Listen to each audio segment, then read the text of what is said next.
कहीं आप मूर्ख तो नहीं? जी हाँ, ठीक पढ़ा है आज आपने थंबनेल में।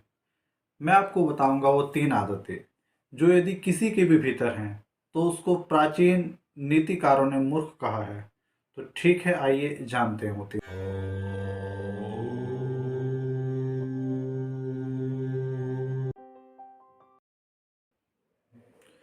नमस्कार दोस्तों, मैं आर्यन आपका स्वागत करता हूँ आपके इस अपने यूट्यूब चैनल जिसका नाम है वैदिक नॉलेज।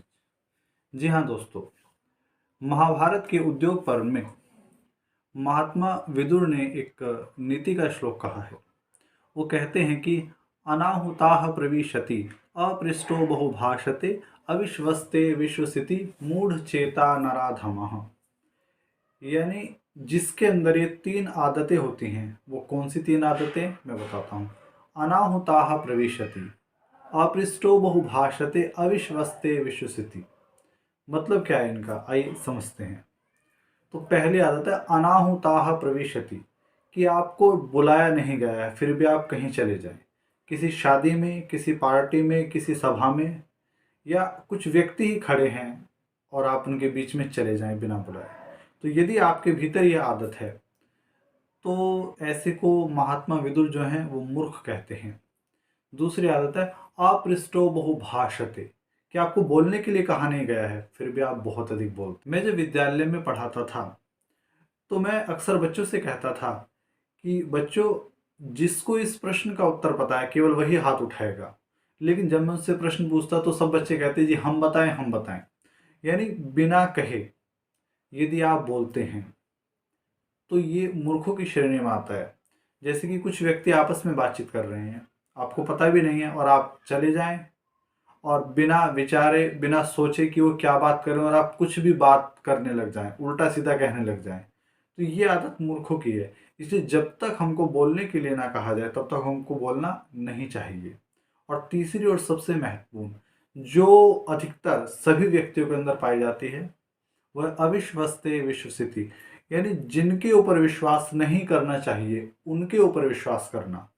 यदि आप उनके ऊपर विश्वास करते हैं जिनके ऊपर विश्वास नहीं करना चाहिए, तो भारतीय नीतिकार आपको मूर्ख कहते हैं। इसको मैं एक उदाहरण से समझा देता हूं।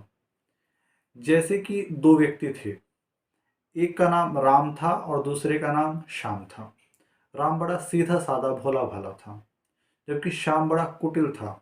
लेकिन दोनों के भीतर जो है दोस्ती थी। एक बार श्याम ने राम से कहा कि चलो हम लोग खेती करते हैं और खेती में जो भी होगा उसको हम आपस में बांट लेंगे।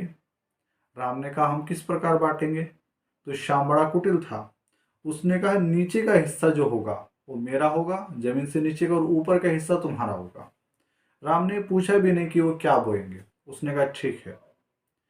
तो श्याम कुटिल था, उसने बोई गाजर मूली। अब आप जानते हैं कि गाजर मूली जमीन के नीचे होती है और ऊपर पत्ते होते हैं। तो जब काटने का नंबर आया, उसको जमीन से निकालने का नंबर आया, तो श्याम के हाथ क्या लगी? गाजर और मूली, जबकि राम के हाथ क्या लगी? खाली पत्ते। तो अब ऐसी स्थिति में क्या आगे राम को श्याम के ऊपर विश्वास करना चाहिए? राम ने फिर विश्वास किया और उसने कहा कि देखो भाई, इस बार हम जो भी बोएंगे उसमें नीचे का हिस्सा मेरा होगा और ऊपर का हिस्सा तुम्हारा होगा। श्याम ने कहा ठीक है। इस बार श्याम ने मक्का बो दी। और आप जानते हैं कि जो मक्का होती है, जो भुट्टा होता है, वो ऊपर आता है और नीचे जड़ रहती है। तो इस बार भी जब काटने का नंबर आया तो राम फिर ठगा गया। इसलिए जिनके ऊपर विश्वास नहीं करना चाहिए, यदि आप उनके ऊपर विश्वास करते हैं तो ऐसे व्यक्ति को भारतीय नीतिकार मूर्ख कहते हैं। तो दोस्तों, ये 3 आदतें हैं जो यदि हमारे भीतर हैं, यदि इन तीनों में से कोई भी हमारे भीतर है, जो कि हो सकती है, तो हमको उसे छोड़ देना चाहिए। क्योंकि हमको अपना बिहेवियर अच्छा करना है, हमको अपना व्यवहार ठीक करना है। तो मैंने 3 आदतें बताई हैं। पहली, बिना बुलाए कहीं पर भी चला जाए। दूसरा, बिना बोले या बोलने के लिए जिसको नहीं कहा गया फिर भी बहुत अधिक बोले। और तीसरी आदत है कि जिनके ऊपर विश्वास नहीं करना चाहिए उनके ऊपर यदि विश्वास किया जाए तो ऐसा व्यक्ति मूर्ख कहलाता है। यदि आपको ये वीडियो उपयोगी लगी है तो आप इसको शेयर कर सकते हैं, चैनल को सब्सक्राइब कर सकते हैं और अपने जो कमेंट्स हैं वो आप कमेंट्स बॉक्स में दे सकते हैं। आपका धन्यवाद। नमस्ते।